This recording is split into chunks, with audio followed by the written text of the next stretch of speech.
bonjour à tous, bonjour Jean-Paul. Bonjour Françoise. Alors, aujourd'hui, le titre « Quand les méchants se prosternent ». Oui, alors,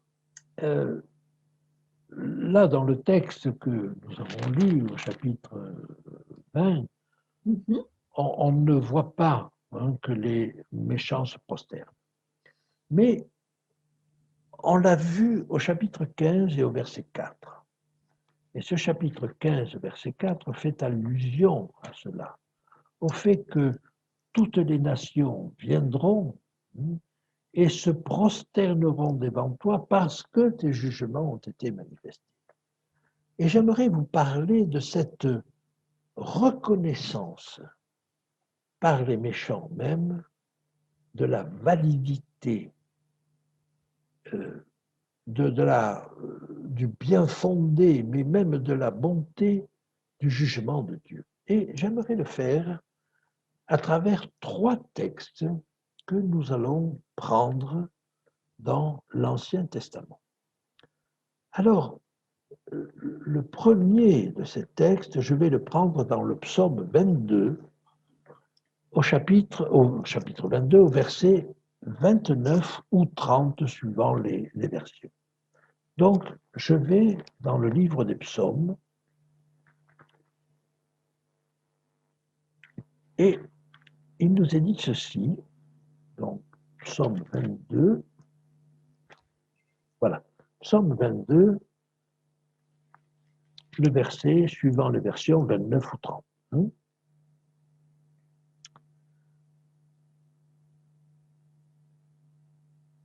Verset 30.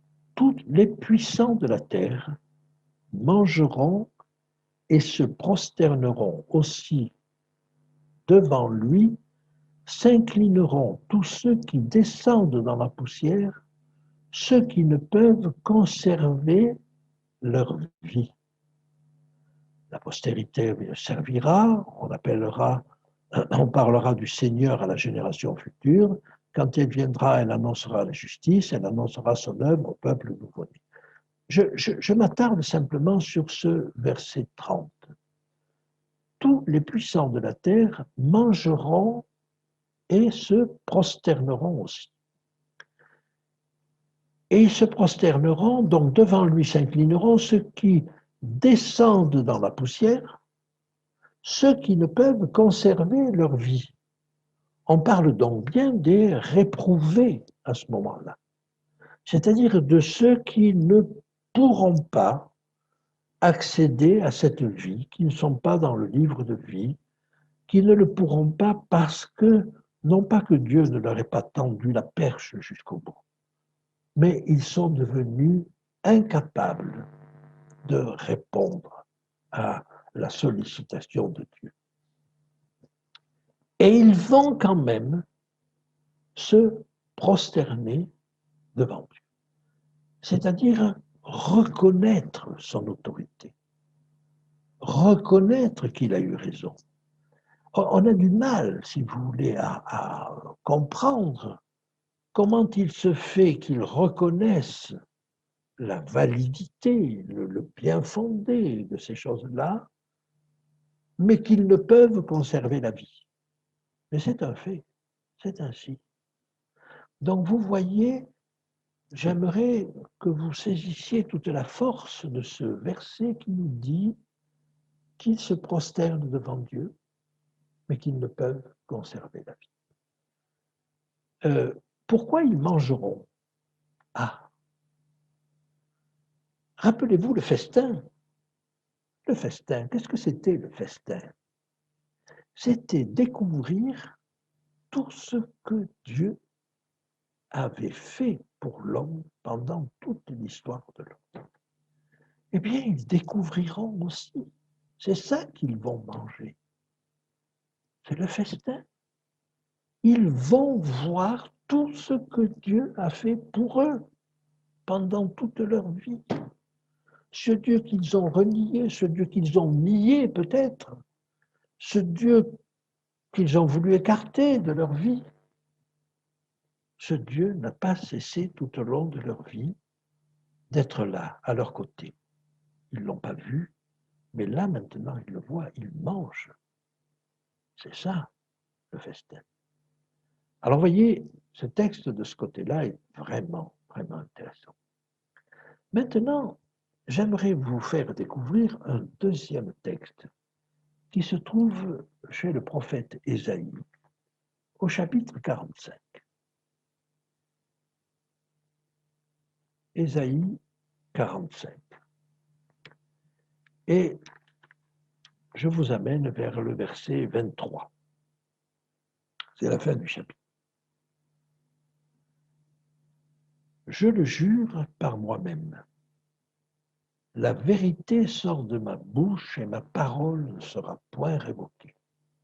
Donc, vous voyez la solennité de la déclaration. Tout genou fléchira devant moi. Toute langue jurera par moi. Quand il dit tout, c'est tout. En l'Éternel seul, me dira-t-on, réside la justice et la force. À lui viendront pour être confondus tous ceux qui étaient irrités contre lui. Voyez, il y a des gens qui sont irrités contre Dieu, qui vont dire, mais si Dieu existait, ça ne se passerait pas comme ça. Si Dieu existait, il n'y aurait pas tous ces morts, il n'y aurait pas toutes ces souffrances, il n'y aurait pas tout cela. Donc, ou bien Dieu n'existe pas, ou bien Dieu est impuissant, ou bien Dieu se moque de nous, mais voyez, ils contestent avec Dieu. Quand ils auront vu, après leur résurrection, quand ils auront vu tout ce que Dieu a fait pour chacun d'eux, alors ils seront obligés de reconnaître que Dieu a fait le maximum de ce qu'il était possible de faire pour chacun de ses enfants.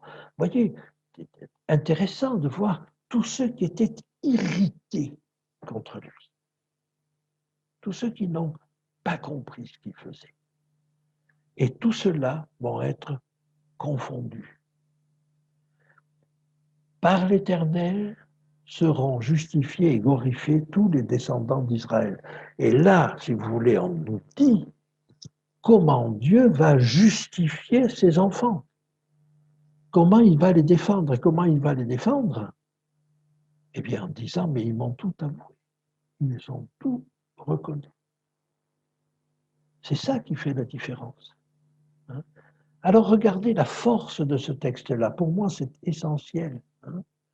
Tout genou fléchira devant moi, toute langue jurera par moi. Les bons et les méchants. Et la suite du texte nous le dit clairement. Vous en voulez à Dieu, vous ne comprenez pas ce qu'il a fait. Alors essayez de vous en remettre à lui. Parce que si vous gardez cette irritation contre Dieu, si vous la gardez jusqu'au bout, si vous la gardez jusqu'au bout des 1000 ans, alors vous serez confondus. Et vous vous rendrez compte là de tout ce que Dieu a fait. Et vous vous rendrez compte que votre irritation n'était pas justifiée. Et vous serez obligé de fléchir le genou devant lui, mais sans pouvoir être changé. Une fois de plus, parce que vous vous êtes trop enfoncé dans la critique de Dieu, sans voir qu'en réalité, c'était le bien de chacun qu'il cherchait. Pensez à ce que disait Jésus. Si on arrachait l'ivraie, on risquerait d'arracher le bon grain. Vous auriez aimé que Dieu arrache toute l'injustice de toute la terre. S'il avait fait ça, il aurait fait plus de mal que de bien. C'est ça qu'il nous faut arriver à comprendre. Mais j'aimerais vous amener à une dernière idée, qui se trouve une fois de plus chez le prophète Ésaïe. Et là, il nous faut aller au chapitre 65. Et regardez ce qu'il dit là. Alors là, c'est un texte tout à fait admirable. Et je vais lire à partir du verset 11. Mais vous, qui abandonnait l'Éternel, qui oubliait ma montagne sainte, qui dressait une table pour Gad et remplissait une coupe pour Méni, je vous destine au glaive. Et vous fléchirez tous le genou pour être égorgés. Vous fléchirez le genou pour être égorgés. C'est-à-dire que ce sont les méchants qui vont demander eux-mêmes à être égorgés. Pourquoi? Et vous avez dans la suite du texte, car j'ai appelé, c'est pas par hasard que vous êtes là. C'est pas parce qu'à un moment donné, vous avez fait le mauvais choix, vous ne saviez pas trop. Non. Car j'ai appelé et vous n'avez point répondu. J'ai parlé et vous n'avez pas écouté. Mais vous avez fait ce qui est mal à mes yeux et vous avez choisi ce qui me déplaît. C'est-à-dire que ce n'est pas une action à un moment donné, c'est répété. J'ai appelé, vous n'avez pas répondu. J'ai crié, j'ai envoyé les prophètes, j'ai envoyé les hommes de Dieu, j'ai envoyé un tel et un tel dans ta vie pour te montrer que tu prenais un mauvais chemin. Ça n'a rien changé. Tu as toujours choisi le mauvais chemin, de manière répétée, réitérée. Alors maintenant, qu'est-ce qui se passe? Eh bien, il se passe comme pour Judas. Qui c'est qui a tué Judas? Est-ce que c'est Dieu qui l'a tué parce qu'il s'était révolté, parce qu'il l'avait trahi, parce qu'il avait fait des choses épouvantables? C'est Judas lui-même qui ne se supporte plus. Face à cette vérité de ce qu'il a été, face à sa trahison, c'est même pas Jésus qui le condamne. S'il était allé demander pardon, je suis persuadé que Dieu l'aurait pardonné. Jésus, même crucifié, lui aurait dit, prie, demande au Père de te changer, de changer ton cœur. Et il aurait pu le changer. Mais c'est Judas qui s'est suicidé. Et là, regardez ce qui se passe, c'est clair. Hein? Je vous destine au glaive, donc il n'y a pas d'autre solution. Hein? Mais vous fléchirez tous le genou pour être égorgés. Vous allez supplier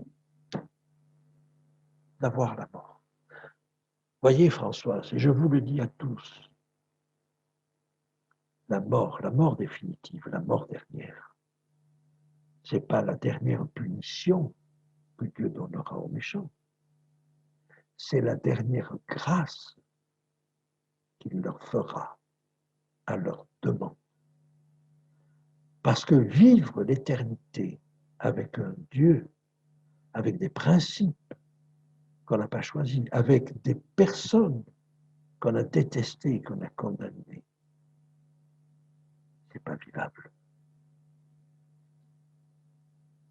Dieu permettra que ces personnes meurent, mais c'est à leur demande qu'il le fera.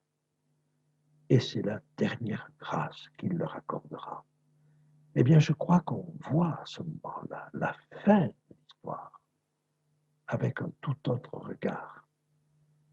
Et même si ça n'est pas dit de manière aussi explicite dans l'Apocalypse, c'est dans l'Ancien Testament que nous allons trouver ces textes très explicites que je viens de vous citer pour voir comment se finit l'histoire, comment se finit le jugement et comment Dieu, jusqu'au bout, jusqu'à la fin où il donne la mort, en réalité, c'est une grâce qu'il fait aux hommes.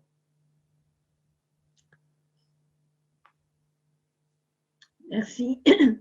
Merci Jean-Paul pour ce moment de partage et d'échange. Et aussi, encore, on ne le répétera jamais assez, le Seigneur agit toujours dans la grâce, dans la bienveillance, voilà, Jusqu'au bout. Jusqu'au bout. C'est tellement beau ces textes-là. Oui. Et qu'on va chercher dans l'Ancien Testament, qu'on dit si cruel et si loin de nous. que je trouve extraordinaire de pouvoir les dire. Et vous voyez bien qu'il s'agit d'une mort définitive et que donc nous sommes bien dans le contexte que nous sommes en train d'étudier. Voyez. Donc, je crois qu'il nous faut réviser peut-être notre manière d'imaginer cette fin, de voir cette fin. Voyons comment Dieu nous la donne à voir. Hein? Tout à fait. Tout à derrière fait. derrière les textes parfois sauvages, si vous voulez. Merci en tout cas pour ces éclaircissements voilà, qui nous montrent bien, comme je le disais tout à l'heure, un Dieu dans sa bienveillance. Pour chacun. Pour qu'on chacun. le choisisse ou qu'on ne le choisisse pas. Oui. Et jusqu'au bout. Et jusqu'au bout. Merci Jean-Paul et à très vite. À très bientôt Françoise. Au revoir jeunes gens.